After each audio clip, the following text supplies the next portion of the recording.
Oyya. Deebine egaa. Har'a gaa nuti akka warra falmattoota haqatti, akka garee falmattoota haqatti gaafii qabna jechuudha. Gaafiin kun faarsitee bultoota hundaaf, faarsitee bultoota warra garaaf jiraatu waan itti naqan malee sammuu isaa sammuu isaatiin xiinxalee hin yaanne waan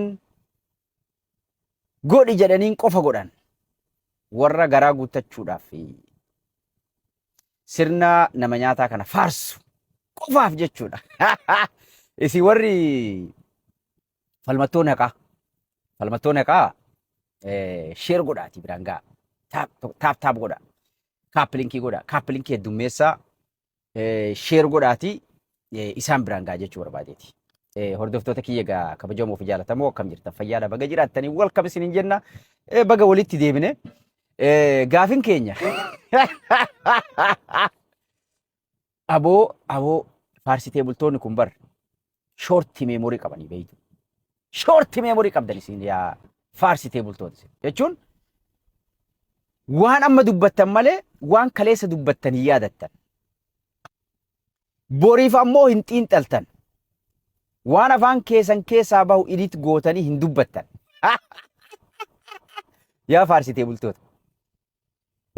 Wanni isin gaafannu isini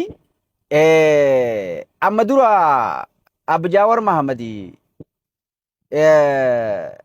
waan jettanii irratti duulaa turtan silaa waan yaadattanii isin yaadachiifna.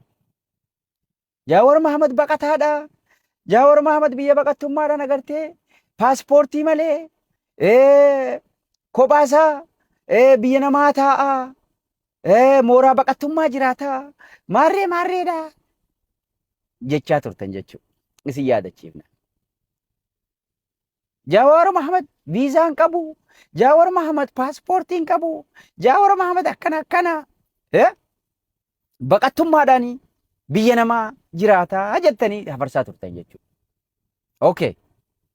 Yaa waa irraanfattoota yaa shoorti meemorii warra garaa guuttachuu qofaaf waan itti kennanii dubbadhu jedhanii qofa dubbatu isin baannaa bar.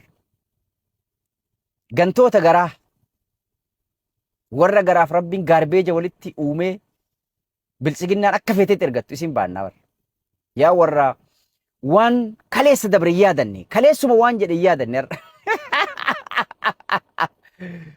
Egaa Jaawariin isin kaleessuma akka jettanii suni arda paaspoortii eessaa argatanii ka tikkeetii muratee Ijipti deemee baandaadhaa simdoodhaa Ijipti waliin mari'achuudhaafi laal. Kaleessuma paaspoortiin qabu biyya baqaa keessa gartee daakamantiin qabu jiraachaa jira jecha arda immoo tikkeeta muratee Ijipti deemee simdoodhaa waliin mari'achuudhaaf simdoo waliin mari'achuudhaaf jettani.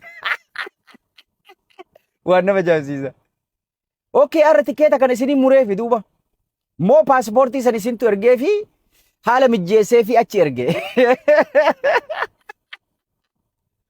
Isintu ergate. Egaa isintu paaspoortiillee viizaa dhooftanii fi tikkeeta murtanii fi ergitan moo akkamitti tikkeeta muratee achi dhaquusaa argitan. Tikkeeta immoo asuma tana jennu nuti hoogganaa keenya bakka inni deeme hundaa jala deemna. Jalaan hafnu hoogganaa haqaa hoogganaa sabaa waan taateef jalaan hafnu waan ta'eef kunoo gaa tikkeenni kunooti nutis murannee jirra. Maqaan kiyya kunooti tiim jawween tikkeeta akka jiru muratee jira. Deemaati feesbuuk irra laala. Feesbuuk irra poosti goonee jirra laala deemaati dhaqaati. Akkam jettan jalaan hafnu gaanii deemna. Tikkeeta ganama jawween murate san kasin agartan nulleen kunooti kiyya kana tiim jaawar akka jirutti murannee deemaa jirra jechuudha. Laaluu ni dandeessan jechuu barbaadeeti. Yaa shoorti meemorii. Shoorti meemorii. Xiqqoo fi deebi'aati. Chipsii namni agartee rikoordii godhee isin keessa kaayateen hin deemina. Mee sammuu teessan tana waan rabbi isinii kenneef akkasin xiqqoo ittiin xiinxaltanii fi itti yaadame. Itti yaada. Namicha mataan gad deebi'ee fiigu san faa akkasuma gartee warra faarsitee bultoota mindeeffaman fireeshii fi kan dura anda kabarummaan dalagaa turan hunda keessan isin baannaa bara. Kaarra immoo saaxilamtanii faarsee bulaa taatanii dalagaa jirtanii ergamaa jirtan jechuu kiyya ergamaa jirtan. Kanaaf waan dubbattan laalladhaa isin jenna. Jawweeni yeroo inni karaa safarii deemus, yeroo inni taa'us, yeroo inni dubbatus, yeroo cal'isus akka isin shororkeessu ni beekna jechuudha. Inni shororkooftu jechuudha. Yeroo inni safarii deemu jira, amna deemu jira. Hordoftoota keenya ummata Oromoo jedheen ummata Oromooti dhaamsa dhaamu eessa deemu? Eenyu waliin mari'atu deemu? Dippiloomaasii. Jawween tokkochi mootummaa akka ta'e beektaniira. Jawween tokkochi mootummaa akka ta'e beektaniira. Isa mootummaa boleessa jaalatte jibite. Jawweeni busy, he's busy. Rakkoo hawaasa isaa baasuudhaan, hawaasa isaa sagalee ta'uu fi irratti busyidha. Karaa dippiloomaasiitiin dippiloomaatota waliin mari'achuurra busyidha. Ammoo you will never gonna find out. Eenyu waliin dubbatee akkamitti dubbatee eessa deemee maal godhu jira? You will never sin jedha. Warra tiim jawwee qofatti beeka. Garaa isin